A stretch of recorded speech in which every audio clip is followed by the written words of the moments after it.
Quem também está com a gente, já está aparecendo na sua tela, é o nosso comentarista Bruno Garchagen. Oi, Bruno, boa noite. Os governistas fizeram seu papel durante toda a CPI, mas quando eles tentam agora, no finalzinho, desmerecer o que foi apurado, eles simplesmente falam das vacinas distribuídas até agora, das pessoas recuperadas, como se não tivesse havido demora nos contratos de vacinas, como se não tivesse havido pressão pelo uso de remédios que não funcionam. O governo não teve força nenhuma nessa CPI porque não teve o que apresentar em sua defesa. Essa é a impressão que a gente tem, pelo menos. Olá, Márcio, boa noite a todos.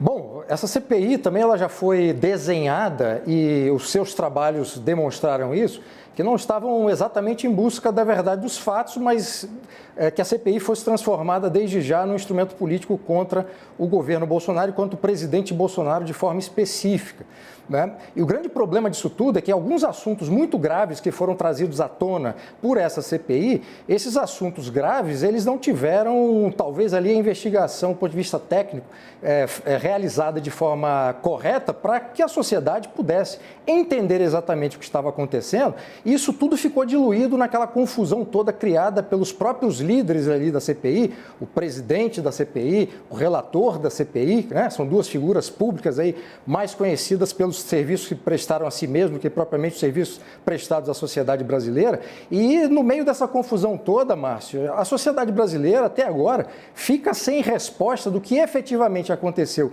de crime, quais são as eventuais punições que vão ser realizadas, porque do ponto de vista jurídico pode acontecer um problema das punições não serem realizadas efetivamente se algum crime foi cometido ou quais crimes foram cometidos, e aí ficar na sociedade uma impressão de que, de fato, a CPI foi um movimento político não em busca da verdade, da punição e mais um instrumento contra o presidente Bolsonaro.